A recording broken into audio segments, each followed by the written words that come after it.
What is going on, guys? Jason Burke here, Styles Clash for Life, coming at you on YouTube, and tonight I've got some football focus. The Pittsburgh Steelers just finished their second preseason game, week 2 of the 2025 NFL preseason. Pittsburgh Steelers football is back, first one in Heinz Field, enthusiastic crowd tonight. Pittsburgh did lose this game 17-14 to the Bucs, not quite the explosive offensive output that we saw last week, but still plenty of good things to look at on both sides of the ball. I got a bunch of names written down.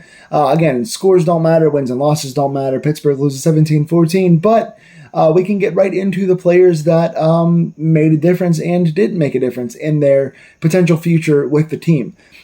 Same guys essentially as last week that didn't play. No Aaron Rodgers, no Calvin Austin, no Jalen Warren, no DK Metcalf, no TJ Watt, no Alex Highsmith. A bunch of the usual suspects didn't play. No Deshaun Elliott.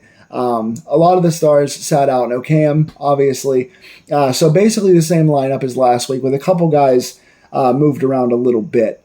Nick Herbig was purported to play today. They were excited to see what he could do. Went out there and got hurt in the first series. I think it was just some kind of muscle strain. I don't think it is super alarming. I'm not sure they didn't bring him back in, but it's preseason and he came in kind of just healing from an injury, so there's no reason to risk him. So Herbig didn't get to play very long at all, maybe even like a half of one series, and then he was out. Christian Kuntz, our long snapper, got hurt. And we'll get into it. We'll talk about it. This room is very hot. So if I have breathing problems and talking problems in this video, I am extremely hot in this room. Christian Kuntz gets hurt, does not come back for the game. Backup defensive lineman Logan Lee, former 7th round pick from not this past draft, but the one before it. Logan Lee comes out and does the long snapping and does a very admirable job at long snapping, showing versatility. We'll get into it.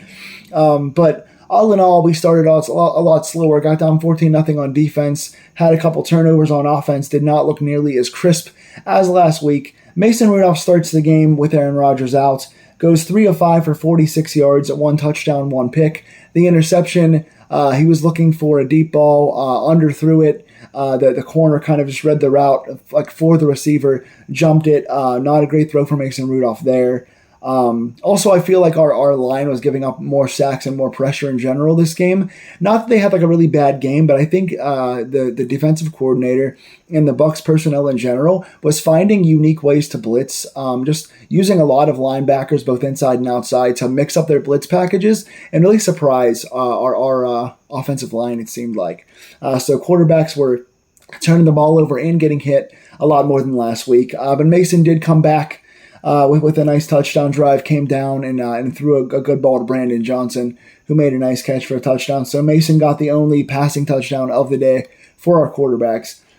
Second team, Skylar Thompson, played pretty well. Not obviously nowhere near as well as last week with almost 300 yards last week. He went nuts. He's been the talk of the town. Is he going to step in and be the new third-string quarterback if Will Howard winds up being hurt? I don't think you put a journeyman quarterback that you've already seen what he can do over a rookie that you drafted that you believe in. So I don't think they're going to make that opportunity. But Skylar Thompson today did go 10-15 for 113 yards, but no touchdowns and 1 interception, which also wasn't a great pick. And then Logan Woodside came in, our free agent signing from the end of last week. He came in 4 of 9 for 44 yards, no touchdowns and a pick as well. So all 3 quarterbacks throw picks in this game. Again, a couple of underthrows, couple of bad throws, couple of no-called pass interference plays, and more pressure for our quarterbacks. So overall, not the best day for our quarterbacks. And in terms of like flow of plays and like moving the ball downfield, Skylar Thompson with no touchdowns but still led the way with 113 passing yards was the most impressive out of the 3, even though Mason had the short touchdown drive. Running the ball, Caleb Johnson, we like to see this. He was getting a lot of flack. The amount of fans that were giving up on our rookie Caleb Johnson after one so-so game. He had one subpar game where the line wasn't run blocking at all. And fans are already like, oh, he's a bust, he's terrible, get Jalen Warren back in there, get him out of Pittsburgh. Are you guys nuts? Shut the hell up and slow your roll. It was one preseason game with a line that wasn't playing well. He came out tonight, did start a little slow against the more established defensive players.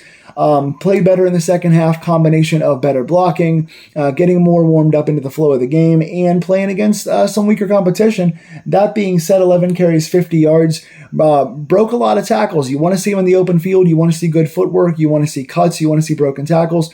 We got a lot of that. We got multiple 10-plus yard runs, a bunch of 7 and 8s that looked really good, bouncing off some guys, keeping his feet a little better than last week, and looking a little more demonstrative when it comes to picking his lane and going for it. He wasn't really hitting the hole straight up a lot, but he was bouncing around a lot, bounced to the outside.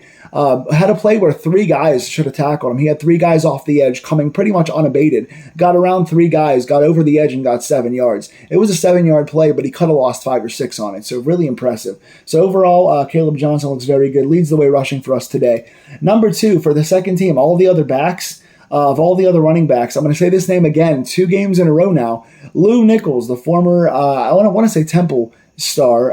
I know he played for a smaller school and led the league in rushing, led the NCAA in rushing in 2021. 3 carries, 42 yards, including the most impressive carry of the day. Had a 30-plus yard run where he was just bouncing off guys. He made 2 guys miss. He found a hole where there was none amongst a receiver blocking, cut back to the outside, stayed on his feet, and bounced around to like 3 different holes. What a play.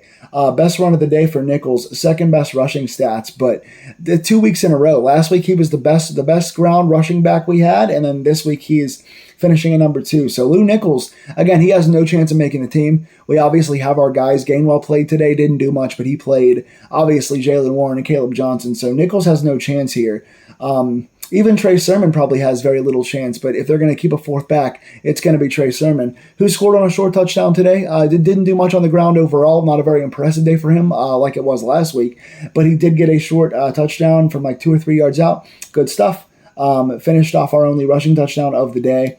And then receiver-wise, the Pittsburgh receiving battle was very, very interesting. Last week, I talked about a triumvirate of names, 3 guys that we didn't expect. Rock Taylor was the guy we all thought was the big camp phenom. Had a pretty good game last week, but he was 3rd out of the 3 unexpected guys to come in and play really well. Keyshawn Williams led the way with a really impressive touchdown drive last week and looked like he was even better than Rock Taylor. And Nate Hurlman came out last week and was super impressive. So all of a sudden you got these 3 undrafted guys that are all jockeying, and this week it's different. This week is very interesting. Number 1, starting with the starting team, Roman Wilson once again, another guy that I'm saying 2 weeks in a row. Last week he made 2 really nice catches in a contested fashion, one in the middle of the field and then one with the screen last week. This week 2 for 72, goes down, has double coverage, runs a nice deep post, beats both guys. Ball was a little underthrown, wasn't put out in front of him. But he goes and makes a nice catch regardless, a 40-plus yard catch, then comes back, runs an open route in the middle of the field, catches and stays in bounds and runs downfield for another 30-plus yard play. 2 for 72, 2 targets, 2 good catches, getting himself open, getting contested catches, running good routes. Roman Wilson looks really, really good right now. He is the best-looking receiver on this team. Obviously, our starting 2 aren't playing right now, but Roman Wilson needed to come out and look impressive in the last 2 games, and he has been so impressive. I couldn't be happier, and Aaron Rodgers likes him. So we're going to see this year. We already know what DK can do. We've seen what Calvin Austin can do. We're going to unleash Calvin Austin this year, and we're going to see Roman Wilson. I don't know if we need another receiver, to be honest, another big-time game receiver. We'll see what happens. Scotty Miller, once again, continues to be Mr. Preseason. Scotty Miller is an underrated player, man. Undersized guy that's always fighting, breaking tackles, playing bigger than his size, making contested catches. He had 2 targets for 2 more catches this week, 2 catches, 38 yards. Finished with one of the highest yardage totals again. Again, it's at this point, I think if you're going to keep a veteran for the low-end depth chart, because obviously your top 4 guys are locked in. The top 3 I talked about, plus Skoranek, who blocks and does special teams. Those 4 guys are locked in. If you're looking to keep in 6, and one of the guys you want to keep is a veteran, Robert Woods has played himself out of the spot. Robert Woods, I think, was a lock 2 weeks ago. After these past 2 games with 1 catch for 3 yards, Robert Woods is barely on the field, and when he is, he's not doing anything. He's an older guy, and I think Scotty Miller at this point is faster, is younger, but is still a veteran, has more athleticism right now at this stage in his career. He's obviously not as big. He's a slot guy, but Scotty Miller, I think, has outplayed Robert Woods, and you could argue if either one should be on the team, but if you're going to keep one, Scotty Miller is really playing well, gotta say. Again, this week, Brandon Johnson. He was a guy that wasn't talked about last week. The other 3 guys all kind of overstepped him and kind of stole his spotlight. This week winds up with 3 catches, including a touchdown. Looked really impressive. He was the second best receiver in among the first team guys, and he was playing out there with Mason in the first team. So does that mean he jumps over the other guys as far as experience and size? I mean, he's 6'2", he's got a big frame, and he's been in the NFL for a while, played for the Niners, played for, I think, the Dolphins, has made some big catches in big games before. So, wow, I like the other guy's upside more. Brandon Johnson does have the experience and size and had himself the best game of the first-team guys besides Roman Wilson this week. Other guys that came in second half, that the big guy to steal the show was Rock Taylor.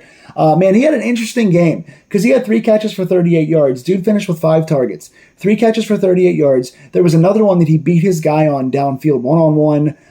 Again, for a guy with a big frame, he's underratedly fast, too. He's got power and speed, man. Size, speed, power. He's got outside ability with inside quickness at times. Beat his guy on the one play, was clearly being held. The dude grabbed his arm and pulled him inside as the ball was in the air, and then was still behind him and grabbed his jersey and held on. 2 blatant holding calls on the same play, and neither was called, which caused the incompletion. And then there was another one that Rock Taylor burned past his guy to the end zone, and kind of like he just got overthrown. Logan Woodside overthrew him, but he also kind of alligator armed it, where he didn't stick his arms out all the way. I think it was just over his head, but I think he probably could have made that catch had he extended all the way or laid out. I think he could have made that catch. So I'm going to put that one. Yes, it was overthrown, and the guy was open and should have gotten a better throw, but that was catchable, and I'm kind of going to call that a half drop on Rock Taylor, so not a good rep there, but getting himself open though, using his speed to get himself separation. Wow, Rock Taylor is, again, a strong guy with a lot of speed, and he is running routes better than I thought as well. He showed me a lot this week. Still wound up with 3 for 38, but should have gotten another catch or pass interference call, and then should have gotten a touchdown as well. So dude could have had 100 yards this week. So a good game, but could have been a great game. One was a bad call by the refs, one was a short-armed play. So interesting week for Rock Taylor, but still leading the second team. Hurleman had a pretty interesting game too. He was a really solid player last week. Had a touchdown drop in this game, was wide open. The ball was thrown too hard. Whoever threw the ball, I forget if it was Thompson or Rudolph. The ball was thrown too hard. The quarterback was trying to avoid a sack. He gunned it on short distance. Hurleman made a nice move in the middle of the field, got himself wide open, and then just dropped the ball. It was thrown too hard, and he still should have caught it. It's not the quarterback's fault. You're an NFL receiver, catch the ball. So dropped a touchdown, also dropped a contested ball that was shorter. It wasn't fully on him, it was partially contested, but dropped that one as well. And then did run down the field on an interception. Bad pass by Logan Woodside. Hurleman runs down the field, catches the guy, and as he dives at him, the guy fumbles the ball. So it's not really a forced fumble by Hurleman because he didn't cause it, but as he dove, the guy lost the ball, and it was the hustle of Hurleman, hard to say, to get down there and make the play. So a good heart play on that, like on playing defense on offense. The receiver chases the interceptor down, kind of half forces a fumble, but it goes out of bounds. So good heart play on that, and good job getting open in the end zone. But one contested drop, one wide open drop, and no catches. That is a bad week for a guy who was looking really good last week. Another surprise is Keyshawn Williams, the guy who led the second team last week, was the best of the undrafted receivers. Really surprised me more than anybody else on the offense last week. And then this week didn't get any reps on offense. He might have been out there, but he got no targets, and I didn't see him on the field really. He was doing punt returns. He got, I think, 5 punt returns. Nothing notable. No real big punt returns. I think he had a 6.8 yard average. So he's out there on punt returns, but he wasn't getting much of a return. But wasn't out there as a receiver. And after leading the team in receiving last week on that second unit, I thought he'd be out there more. So last week it was Hurleman, Williams, and Rock Taylor. This week it's Rock Taylor and Brandon Johnson leading the way for that kind of last roster spot, with Scotty Miller now, I think, jumping over Robert Woods. So very interesting there.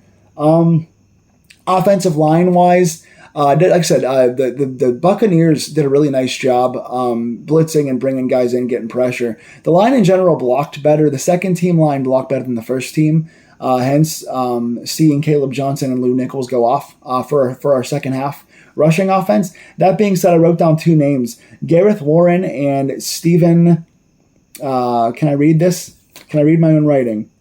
Stephen somebody and Gareth Warren. No reason to remember their names anyway because they're being caught. They both had 2 penalties. When you have a hard enough time with your second and third team trying to score, you can't have penalties. They stall drives. They're going 10 yards backwards at a time. You're stalling your offense.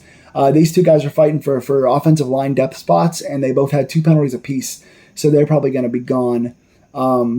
So yeah, those were the two negatives on the line. Defensively, lots of quick things to talk about. Keanu Benton and Derek Harmon did a really good job playing for that first team. Harmon gets a very nice sack and also gets another nice pressure where he bull rushed a guy. And Keanu Benton gets a tackle in the run game and a batted ball in the pass game. So 2 positive plays for both those guys. We love to see the young beasts in there doing their thing. I wanted to see more Y.A. Black. He didn't get a ton of big reps or pressures or anything today. I don't even know if he played. I didn't see him. But yes, Harmon and Benton stole the show. Guys that stood out on that first team offense, Cole Holcomb once again, making tackles, looking fast, pursuing the ball well. Holcomb looks healthy. That's really good for us. He's our 2-3 kind of swing inside linebacker. Juan Thornhill, second week in a row, runs downhill, pursues the guy, and just separates man from ball. Hard hit. That's his second week in a row with a torpedo shot out of a cannon. I love Juan Thornhill's play recognition and his hitting ability. He is showing us a lot at that safety spot where, we obviously used to have Minkah Fitzpatrick. So Juan Thornhill looking really good. Malik Harrison made some plays today, 3 tackles for him. He looked pretty good in the run game, made a really nice tackle for a loss where he recognized and shot the gap well. There was a guy on the outside. I wanted to say plus/minus for Jack Sawyer. Jack Sawyer's getting a lot of reps out there with the top 3 guys all being down. Once Herbig got hurt in the first series, Sawyer played pretty much the entire game. He's only getting 1 good rep a game. He got 1 where he came out last week and had 1 really nice pressure. This week he had 1 pressure as well, but to be out there the entire game and playing against some third-teamers, he's not getting in there nearly enough, and he's not getting up on the stat sheet at all. So while I do see a ton of potential in Sawyer and I like the pick a lot, I don't think he's doing enough for the amount that he's playing and the guys that he's playing against. One pressure a game when you're playing against third and fourth team guys, I don't think it's quite enough. So I'm looking at Jack Sawyer and being a little bit let down so far. No tackles in this game. One guy that I liked today, he was spotlit a couple times in this game, Eku Leota. He was a fourth string outside linebacker who played a lot tonight. He has no chance of making the roster. We've already got our 4 guys there. But Leota made a couple nice plays. He was in on some running tackles and got a couple pressures. So I liked him a lot.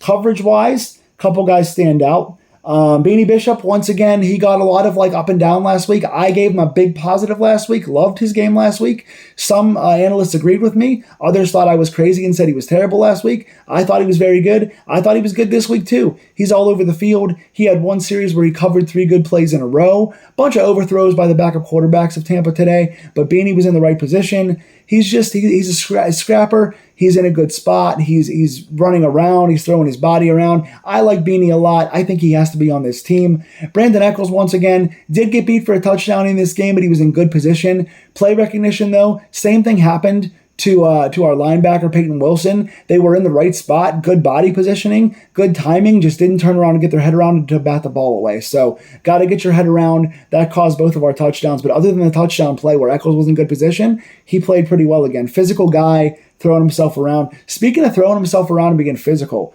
Deshaun Jameson, once again, he doesn't seem like he's doing great covering. He's not a very good coverage guy, and he's not as active in the run game as you would think, so he's not making a ton of plays on the stat sheet, but in special teams and in flying around, tackling guys once they catch the ball, Deshaun Jameson, man, is coming out firing. I mean, he had 1 play where he forced a fumble on special teams. He had another one where he smacked the guy that had the ball in the middle of the field. He's just flying around, Troy Polamalu-esque, not in skill level, not in coverage level, but in throwing his body around and just being willing to dive in for tackles and stuff and have the energy and the Steelers spirit.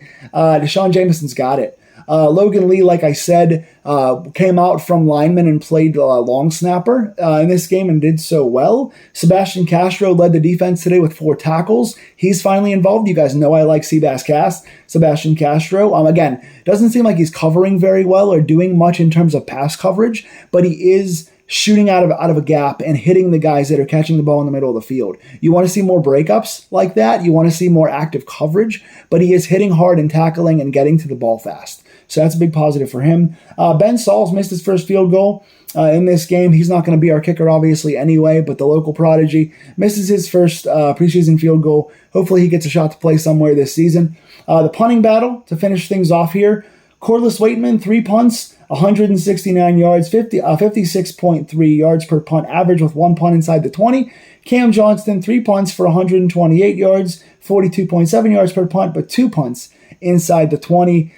Man, they're both really good. They're both starting NFL punters. They're both going to be on starting rosters this season, but we're only going to keep one, obviously. In this game, obviously 56.3 to 47.2. You have to say Waitman had the advantage today. They're both so close and so good that I'll take either one, but both played pretty good today as well. So Pittsburgh loses by 3, but those are the standouts. This video is going long. I'm really hot in this room. Tell me in the comments down below what stood out to you. Which of these players do you like? Talk about the cornerbacks that you want to keep, obviously besides the big 3, and talk about the receivers you want to keep, obviously besides the starting 3. Which back-end receivers impress you, and who do you want to see stay on this team? Tell me in the comments down below who impressed you and who didn't, who got your pluses and minuses, and stay tuned for more Pittsburgh Steelers coverage for next week's game. One more preseason game to go, and then we're off to the regular season. Go Steelers.